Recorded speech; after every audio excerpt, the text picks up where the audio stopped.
Ladies and gentlemen, it is a great pleasure and honor for me to be sitting next to Dr. Professor David Engels. Hello. Hello. Thank you for the invitation. It's our pleasure. David Engels is a senior analyst at the Instytucie Zachodnim, as well as an historian and philosopher, who is also the chair of Roman history at the ULB in Brussels. Once again, it's a big pleasure for us to have the opportunity to discuss with you here in our office of the Ordo Iuris Institute.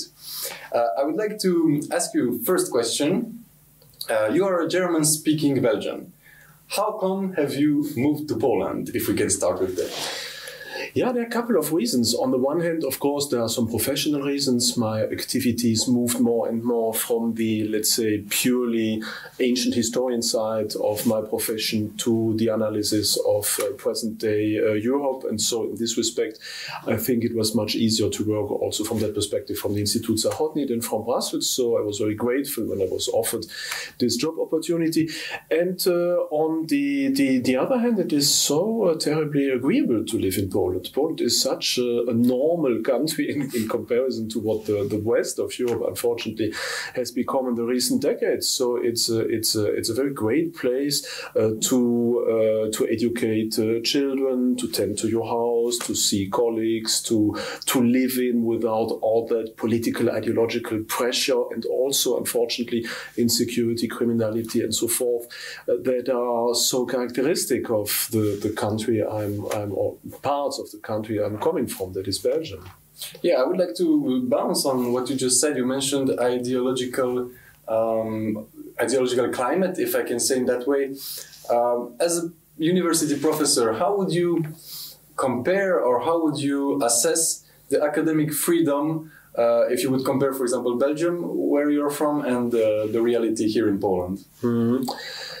Well, all is not well, of course, in Poland, unfortunately, when it comes to the evolution of academia. We know that also in Poland there is a very strong left-leaning tendencies in many universities. That is a fact, but we are still very far from what I and many of my colleagues have experienced in Western Europe. In the West, there's an enormous pressure that is put on intellectuals, and especially public intellectuals. From the moment onward, you are not within a leftist liberal ideological doxa, but you express things like a certain commitment to your belief in God, to your love for your country or for the European civilization as such. You are or for your support for basic social institutions like the traditional family, for example, or the right to live, things like that. Then you are immediately labeled as right-wing, extremist, whatever, and that makes it very difficult, of course, to survive, to publish, to talk to your students, to live with many of your colleagues. So there's an enormous pressure, and the current day academic system, especially of Western Europe, is built not anymore on lifelong positions, but on short-term positions that take 2 years, 5 years, and where you need all the time to be reassessed, to prove your commitment also to certain ideological standards. And once you express yourself in favor of more conservative ideas, then it becomes extremely difficult to continue to live within your own job. That is something that has luckily and fortunately not yet arrived to such a degree in Poland, but I see its beginnings here very clearly. On the other hand, we see in Western Europe that, especially in France, there are new institutions that are created that are trying to provide semi-private university education to conservative students. So there is some form of resilience, but it is slow in coming, and let's hope it is not too late. Then you may guess my upcoming question once we talk about these new universities which are starting to be created, among others in Poland. And of course, I'm referring to Collegium Intermarium, the university which was recently launched here in Warsaw, which has the ambition of forming these young people from across Central Europe mainly. You have been a lecturer for the Collegium Intermarium. How has your experience been, and how does your collaboration with that university work on right now? Yeah, well, lecture is perhaps a big word, as I just gave a block lecture, so I couldn't say I have a full experience, of course, of the everyday reality of the Collegium Intermarium, but from what I've seen until now, I'm really, let's say, extremely motivated to participate in this initiative, and I think that is absolutely what we need, not only in Poland but also in Europe. I've been involved in many, let's say, initiatives like that, like for example the ICES in France, at La Roche-sur-Yon, like also partly the Bibliothèque des Conservatismus in Berlin, like the also in Hungary, the Matthias Corvinus College. So, and I see with great pleasure that everywhere there's some form of resilience that is building up, and I'm happy that now we too in Poland, thanks to the Collegium Intermarium, we have such an instrument that is slowly starting to become more well known. And from what I've seen, be it the colleagues, be it the localities, be it also the students, I'm very optimistic that this may become one of the important hubs of conservatism. But of course, it would need all the support it can get, and it needs also to invest a lot in pushing its activities and accelerating its work, because there's just one thing we do not have as conservatives or as traditionalists in Europe, and that is time. Time is playing against us for the moment, that if we want to build up alternative education facilities, then we really need to rush and to do as much as possible before it will be too late. Yeah, if we leave for a moment university as such on the side and look more broadly, what you've mentioned, this fight back or this backlash against these ideological threats is or seems to be pretty necessary. Mm-hmm. And this is one of the things that we here at the Ordo Iuris Institute are busy with. For 10 years now, it's our 10th anniversary. I was wondering how have you got to know our institute? In which context? How did it look like? Mm-hmm. Well, I have to think about that. I think it has been a couple of years that I had been invited, that I had met some of the organizers at a private party here in Warsaw, and then afterwards I had been invited to collaborate on a certain number of projects. So, if my memory serves me right, I assisted or spoke at one or two conferences. I did some interviews also with the staff here, and of course I came to collaborate with Ordo Iuris on the Collegium Intermarium thing, especially of course the inauguration ceremony where I organized a panel essentially for them. So this is an on and off relation that is taking now a couple of years, or 3 or 4 years since I'm living here basically in Warsaw. And until now I've only make very, very, very good experiences with all the people I've known here, and I've really learned to appreciate the professionality of the work that is being done here.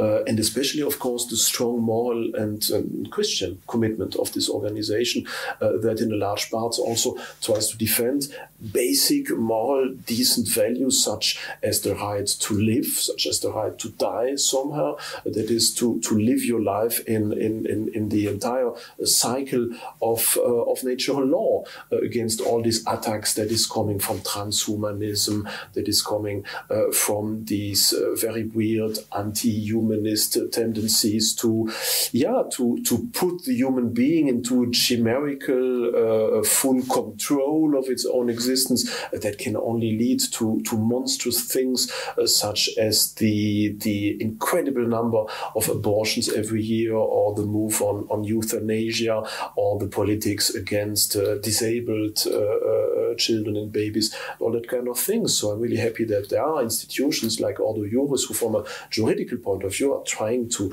fight back and to fight basically for the human being as it is, as a creation of God. You have written a series of books where you try to, on the one hand, formulate a sort of analysis of what is wrong currently with the European Union and Europe, broadly speaking, and on the other hand, providing some formulas, some propositions, how to fix this before it's too late. As you mentioned, time is not on our side.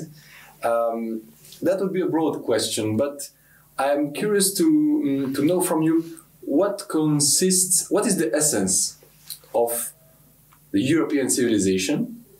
What are the challenges, the main challenges we are facing today, and how to tackle them, in your opinion? Yeah, that is indeed a very large question. Well, when it comes to define what it means to be European, of course, we can have a historical approach. We can speak about the Jewish, the Greek, the Roman heritage and Christianity and so forth.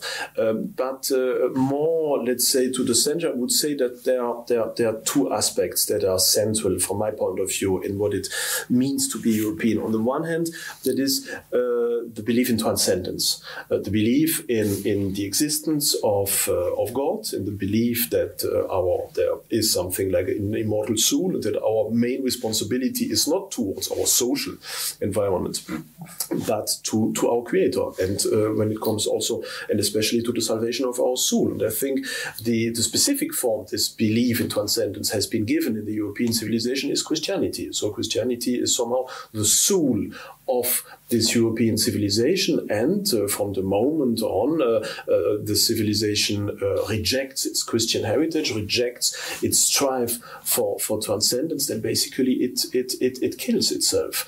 That is one point. The other point that is perhaps also a bit more typical for Europe, especially as other civilizations are also striving for transcendence, that is of course what has been often called this Faustian drive. So the wish of the European man to reach the horizon, to reach out, to go further, to discover what is behind the horizon. So exactly this impetus that has led us to build things like the Gothic cathedrals, or to send men to the moon, for example. This relentless strive that has its good sides, obviously, that has also its downsides, because there is this typically Western arrogance that is somehow part of our civilization. So for the best and for the worse. And unfortunately, much of this hubris that we are seeing today in our de-Christianized society is still based on this Faustian drive, but it is turning itself against itself. And so that explains,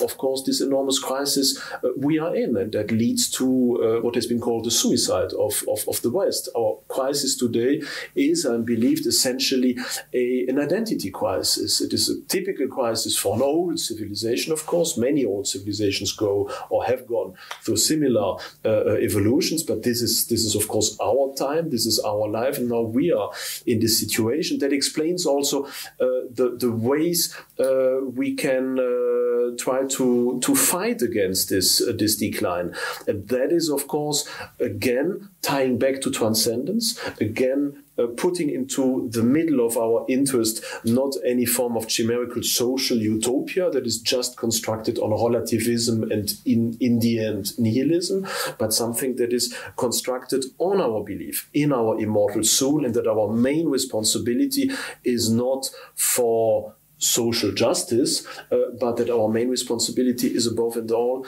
for living up to this commitment of being part of a certain divine nature. I think tying back to Christianity is, I think, one of the main ways we can at least hope to help at least some Europeans to discover again the true heart of their own identity.